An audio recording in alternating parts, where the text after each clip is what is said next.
Hey,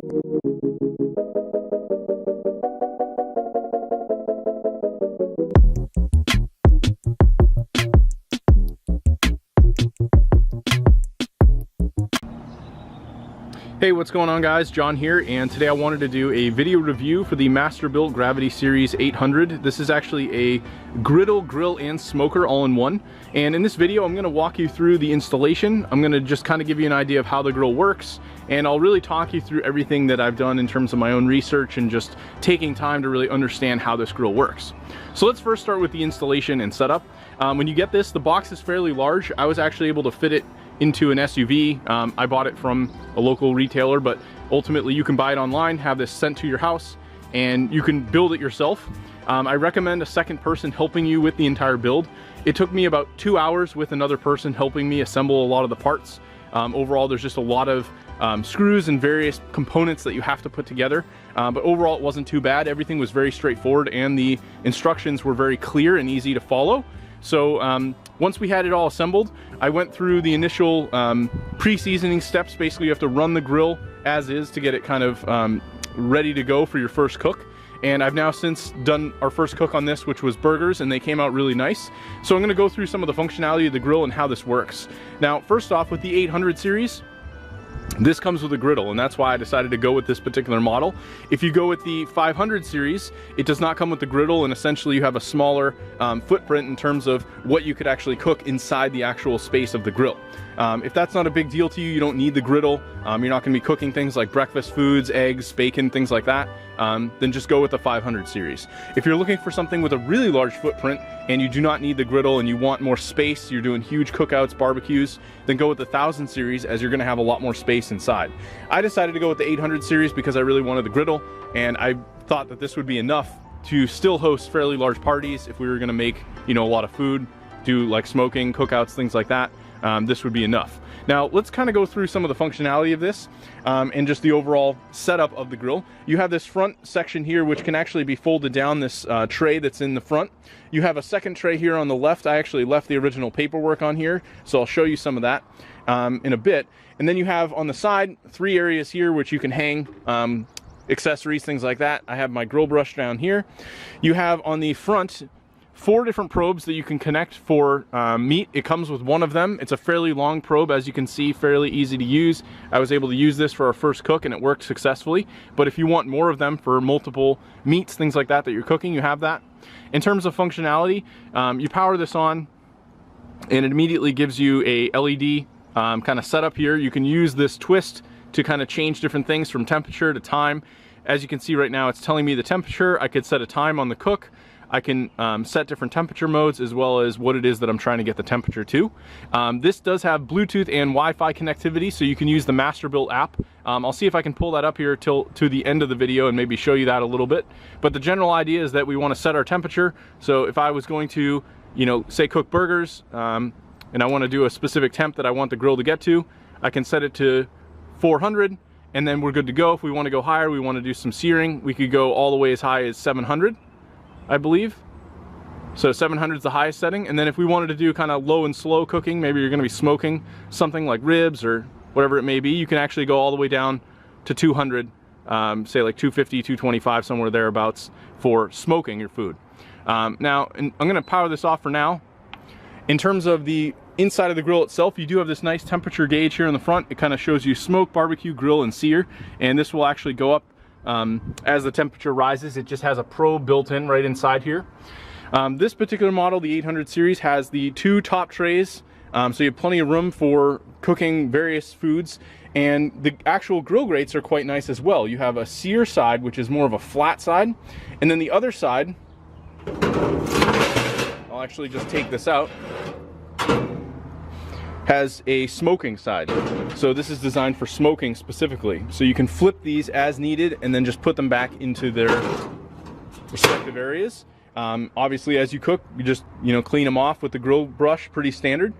Inside of this, you have this long metal, almost like log. It's like a little cabin, if you will. And this is specifically designed, the one that's in here now, for grilling and things like that. But they actually have another one. I'll show you in the photo here. This is the one that I have in now. And this is more for, you know, grilling, smoking. But then you also have one specific for the griddle. And This basically allows you to get most of the heat going up through this ventilation and then right onto the griddle itself. This does have the griddle pad, which as you can see here is quite heavy, very thick, large, and fairly easy to put in. It's pretty simple as just taking out those grill grates. Once those are removed, I just store it down here. You can see I have the specific griddle piece. So it is a little bit of a task to swap this out, but really not all that bad. If you're going to be cooking a lot of food, things like that, you have that option. I recommend maybe even storing this someplace else other than the grill. You can see here again, we have quite a bit of pollen that's built up in our area, so I'd have to wash all of this before we obviously cook with it. Now, in terms of the charcoal aspect of this, this is what makes this whole grill really, really interesting and very cool. You have these two sliders that come out, and basically these are used to prevent airflow from the charcoal that's being fed into this hopper contraption.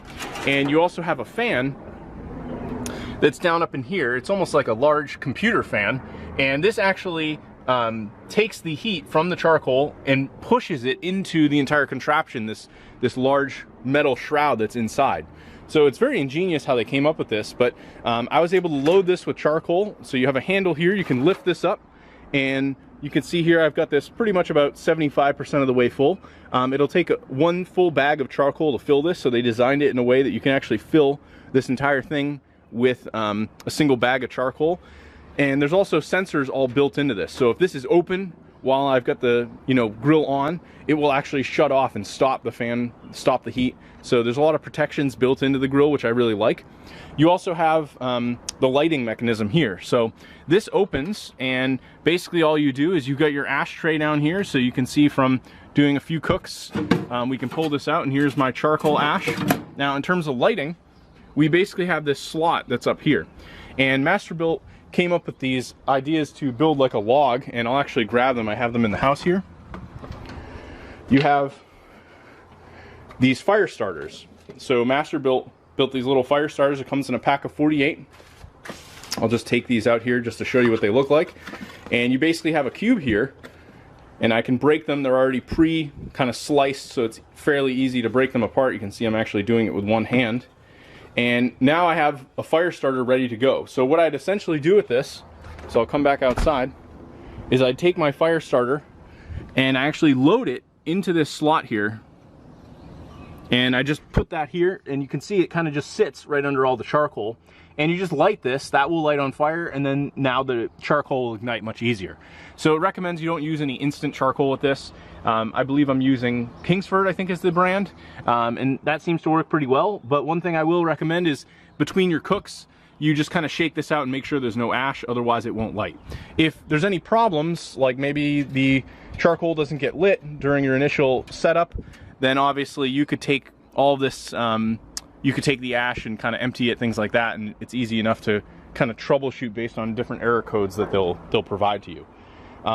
Beyond that, let me see if I can actually pull up the mobile app, and I can show you what that looks like. And I think that's about it with the grill. Overall, we haven't had a chance to do any smoking on this, but I can tell just from my initial findings and cooking, some grill food on this, it's going to work really well.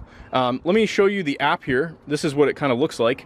So you can see I have the ability to connect to the device. I have recipes all built into the app. You have kind of a profile, so it has my name, and you can update the app, things like that. If I go in and connect to this, it will give you the ability to see the temperature rise.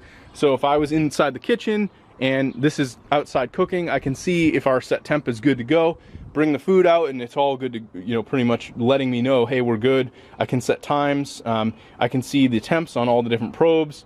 So they really did quite a good job with the actual app. So overall, I'm very, very happy with this grill. It has been a little bit interesting kind of learning charcoal over utilizing something like gas. But this has been something that I think they designed a really ingenious strategy on how they came up with all this. When you're done with the cook, you simply slide these back in, and that kind of suffocates the airflow from the charcoal, and it will go out on its own. And then when you're ready for the next cook, you just empty the ash and you're good to go for another cook. Overall, really, really happy with the grill. I like what they've done with this, and I think this is going to be something we're going to use for many years to come. Anyway, thanks for watching the video review. Hopefully you found it helpful, and I'll talk to you later.